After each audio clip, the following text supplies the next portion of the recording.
And I always question the fiscal, the revenue mobilization and fiscal commission revenue sharing formula that says the federal government should collect 52.68% of whatever revenue generated, and the state will get about... That is above half of, the revenue generated. Exactly. That is a lot. And being shared to the federal government. The federal government is at the top, is very complex, is very difficult, is very far away from the people. Absolutely. And it's collecting more than half of, even though it's about 48%, there is special funds, which is about 4.18%, which is supposed to be collectively decided and shared. These are some of them as stabilization funds, which are supposed to be collectively shared and agreed how to spend it by all the tiers of the government. But the federal government still decide. This includes FCT, which is about 1% of whatever is shared to the federal government. So the federal government will get more than half of the money. The federal government should not be responsible for most of these critical projects. Yes. Projects. The federal government is supposed to be doing policies, regulations, international relations, border control, security, but not doing roads, not doing hospitals, not doing schools. These are projects by the states and local governments. But because this formula is shared based on their perceived responsibility.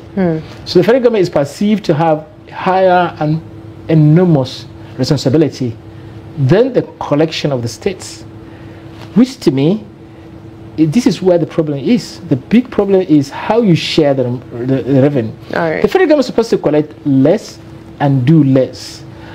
But let's share more of the resources to the states and local governments.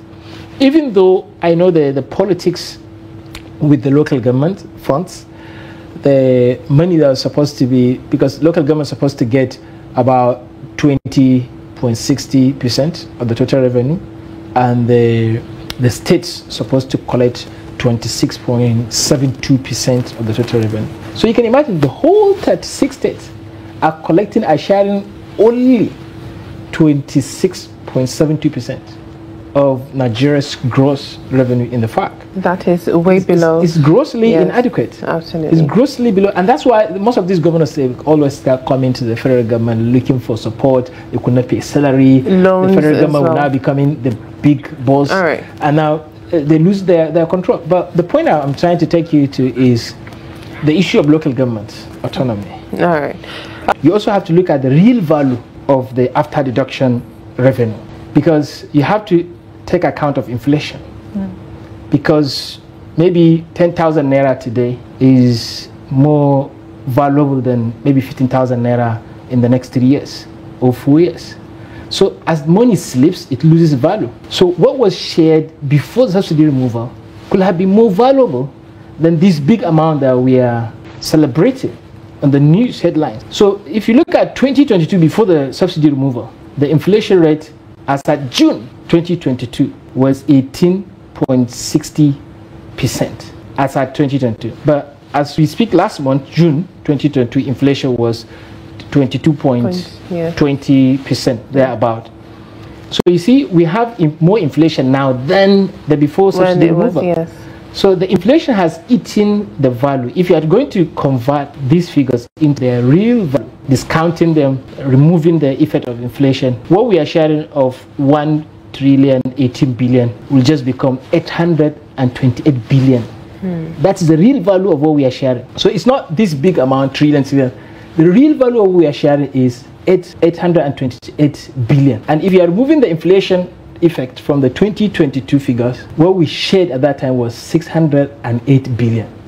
So you see, it's just a difference of 200 billion. Yeah, absolutely. So the difference between this year's sharing, money is being shared, and 2022 before subsidy removal was just 200 billion. And look at the years past, and look at the inflation. So when you are looking at the impact analysis and physical performance, you have to look at the value of the currency, of the money, the purchasing power.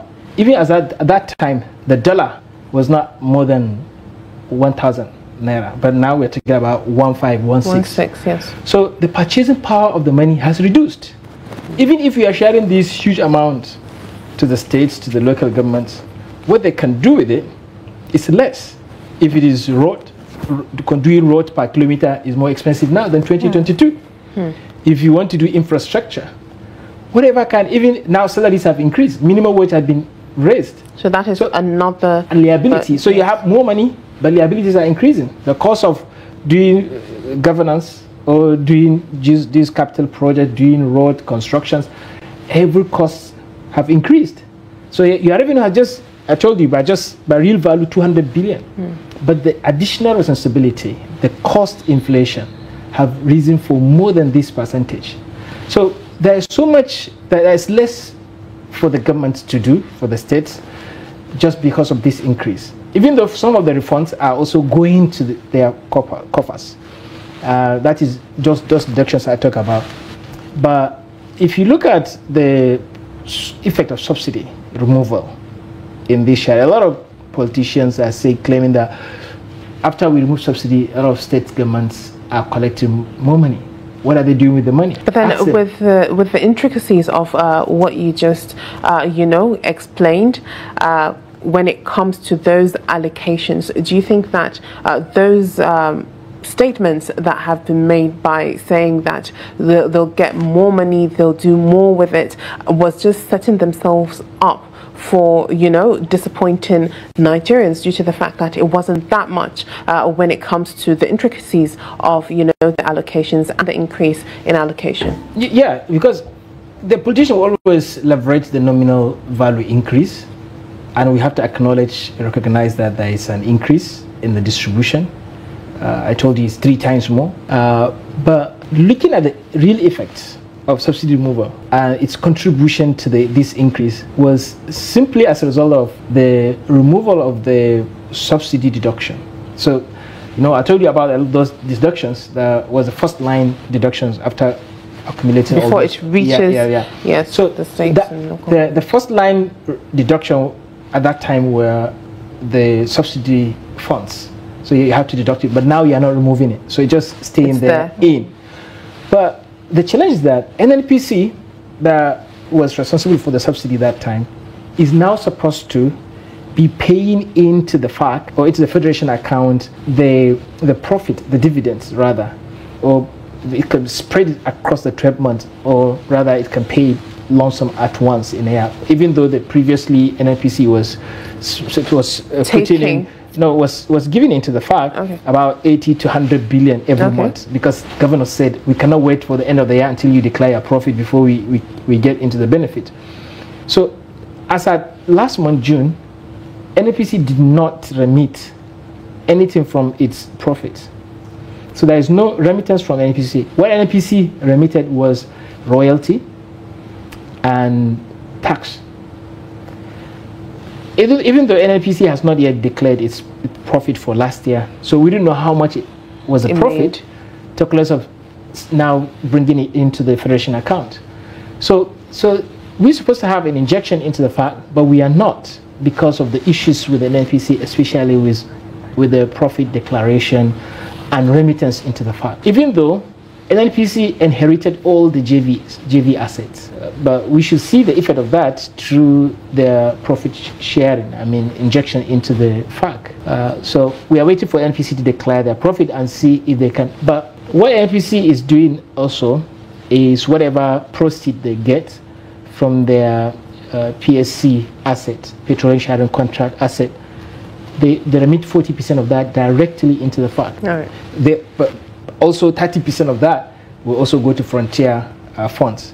Now NNPC is now exploring for oil in states like Nasarawa and other northern states. You remember in Gombe they found oil. So 30% of that is earmarked for frontier development, new areas to explore, and then 30% for the NNPC management fees.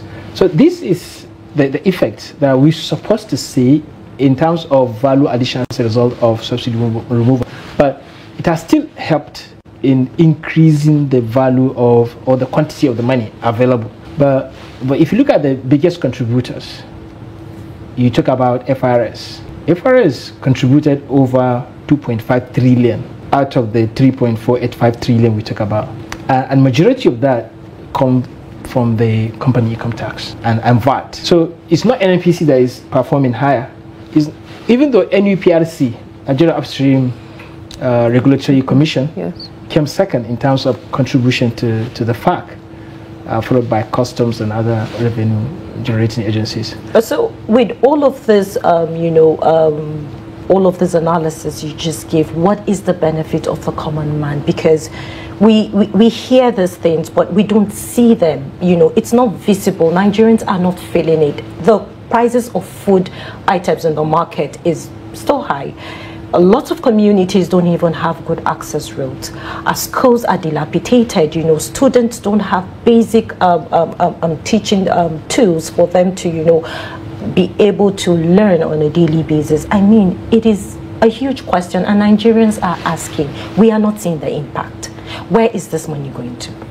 Yeah, initially, theoretically, when governments spend money, it's an injection into the economy. And we are expected to see the multiplier effect, even though there's a time lag period for that effect to take place. But in Nigeria, we haven't seen that because there are other external factors. Importantly, how the government manages and spends its resources. There's a way the government can spend money and directly affect the critical sectors of the economy, especially spending in critical infrastructure, providing enabling environments for businesses to thrive. And this is where the issue is. The government is spending more on itself or on expenditures that are either highly inflated or not directly relevant to the economy. And excessive spending on the government personnel and day-to-day maintenance of the recurrent expenditure. But when we see a government or a country where we spend more on infrastructure, that's when we see this kind of feedback from the economy. People's lives are improving. But when you look at transportation now, transportation is costly. Fuel especially has resulted to that. Electricity is expensive. Security is expensive. Even education. These are things, health. These are things that make the economy the basic provisions. So if we have all this money but we cannot affect these critical provisions, these demands, the basic demands of people, and all these resources do not amount to anything. It's not of value to the economy. But if you can redirect these funds to spendings that will make transportation cheaper, energy cheaper, and access to healthcare and education, that is when you see economy is thriving without even relying on government. But resources has to be drawn closer to people, because what we have now, what eventually the states will get eventually to share among themselves, 36 states, because FCT is now being put into the share of the federal government. What the states will share among themselves is about 608 billion only for this month, which is about, if you put it divided by 36, you're going to get about, I think, 15 or 16 billion per state. On average. So each state will now be doing more than 10 billion. If a state is getting 10 billion or 16 billion, what are they doing with it? So people should be asking their state governors, their local governments. If you compare it with 2022 figure of just 245 billion, then we are just doing about 6 billion. I remember even in my state when they say you are collecting 5 billion, 6 billion, it's huge. But now you are doing more than 10 billion. And that is more than double, what was being made before. What was being made. So people should be asking and holding their leaders at state levels, at local governments level, accountable. What are you doing with the money? Yeah, a lot of people want to focus on the numbers, these big numbers we've not seen before. And they will be asking, why are we not seeing it? We are not seeing it on the ground. There is no impact. People are still suffering. I want to take us through the figures first, because when I looked at the June 2025 FAAC document, what I saw was about 3.485 trillion naira, which is one of the biggest amounts shared in a month in Nigerian history. But it's not that big amount that is being shared directly. It has to pass through some deductions. But especially if you look at what was realized last year, June, was about 1.354 trillion. And if you go back to the pre-subsidy removal era, let's say 2022, what was shared in the gross revenue before deductions was 1 trillion 12 billion only. So you can see what we are going to share for July from the June collections is 3 times more than what was shared gross fund or total revenue in 2022. 3 times more. But like I said, we don't just look at the money, but let's see, digest and see what really goes down to the states. You have to do what we call the deductions. You have to remove the cost of collections, which for some of the revenue collection agencies, they collect 4%, some 7%, like NUPRC, like FRS, like customs. The cost of collections is being deducted first. And then there are some refunds to states. You have to remove that amount. And there are some special interventions like elementary funds and security interventions money. You have to reduce it. But what is going to be distributed for the July 2025 to the state, out of this 3.485 trillion, it's just 1 trillion and 18 billion. This is what is going to be shared to the chunk of it is already being deducted. Yes. But even if you look at, like we are doing comparison before subsidy removal and then the current distribution we are doing. So if you look at 2022, after all the deductions, what was remained was 608 billion. 608 billion that was shared in 2022, compared to now we are doing 1 trillion 18 billion. So even after the deductions, what we are doing now is more than 1.5 times than what was shared in 2022. But if you look at the gross, what we are sharing now is 3 times more. But you don't just also look at just after deduction. Yeah, you see in every story or case study of development, it was never because of abundance of resources. It's about efficiency and management. You can have all the money in the world, but if you don't know how to manage it, if you're not efficient, you won't develop. So there is difference between growth and development. You can look at these figures, and Nigeria can be ranked higher, but in terms of development ranking, we are ranked far below. The lowest. If you look at most of the negative indices, we are all ranking high. Inflation, poverty per head, and income per capita, we are grossly very far behind. So, but this amount of money has not translated to a new rhetoric about the country. And this underscores the importance of governance, how we are governed, especially at state and local government levels. And our politics dictate and decide how these things, how these funds are being managed, and the crop of people that will come and manage it. So we have the kind of politics that people that pays the highest bidder takes it. So people, for more politics, which is the leadership recruitment process, is more business. And people get into power just to get the money.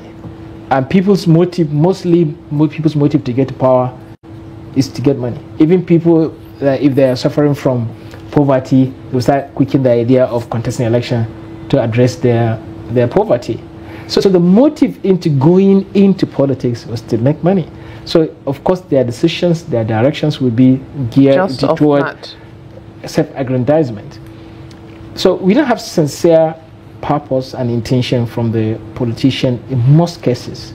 But we have rare cases where some politicians are honest, are sincere, are hardworking.